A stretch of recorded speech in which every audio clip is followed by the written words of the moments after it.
এ রায় একটি যুগান্তকারী রায়। এই রায় প্রশান্তি আনবে। এ রায় ভবিষ্যতের জন্য একটি বার্তা। শেখ হাসিনা এবং আসাদুজ্জামান খান কামাল সাহেবের বাংলাদেশে তাদের সমস্ত সম্পত্তি ক্রোক করা হয়েছে, বাজেয়াপ্ত করা হয়েছে। আপনারা যারা বলছেন শেখ হাসিনার মামলার কি রায় হলো, আমি বলছি জুলাই বিপ্লবে যারা শহীদ হয়েছেন তাদের মামলার কি রায় হলো। আমরা বলতে চাচ্ছি জুলাই বিপ্লবে শহীদদের মামলায় শহীদরা ন্যায় বিচার পেয়েছেন, রাষ্ট্র ন্যায় বিচার পেয়েছে, প্রসিকিউশন পক্ষ ন্যায় বিচার পেয়েছে। সেই ন্যায় বিচার প্রতিষ্ঠা করতে যে সেই ন্যায় বিচারের মানদণ্ড হলো এই মামলার 2 জন আসামিকে সর্বোচ্চ শাস্তি মৃত্যুদণ্ড দেওয়া হয়েছে। একজন আসামি যিনি রাজসাক্ষী হিসাবে নিজেকে আদালতের সামনে উপস্থাপন করেছেন, সার্বিক বিবেচনায় আদালত তাকে 5 বছরের কারাদণ্ড প্রদান করেছে।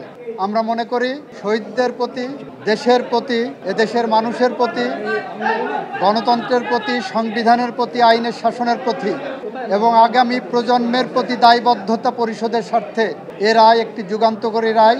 এই রায় প্রশান্তি আনবে। এ রায় ভবিষ্যতের জন্য একটি বার্তা।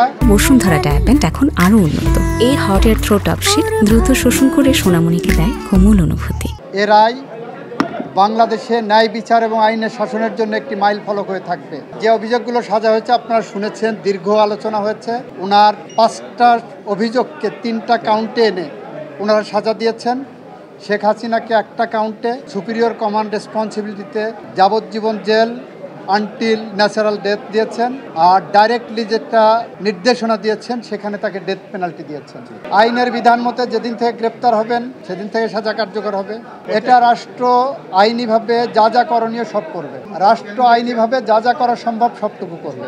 এই মামলায় শহীদদের পরিবারকে, আহতদেরকে ক্ষতিপূরণ দেওয়ার জন্য একটা নির্দেশনা আদালত দিয়েছেন। আওয়ামী লীগ নিষিদ্ধের প্রশ্নে এই মামলা বলেছেন, এই আদালত বলেছেন এই মামলার মধ্যে আওয়ামী লীগ নিষিদ্ধের ইস্যু ছিল না বলে ওই বিষয়ে ওনারা কোনো কমেন্ট করেননি। শেখ হাসিনা এবং আসাদুজ্জামান খান কামাল সাহেবের বাংলাদেশে তাদের সমস্ত সম্পত্তি ক্রোক করা হয়েছে, বাজেয়াপ্ত করা হয়েছে। রায় বাস্তবায়ন আইনি পথেই হবে, আইনসঙ্গতভাবেই হবে।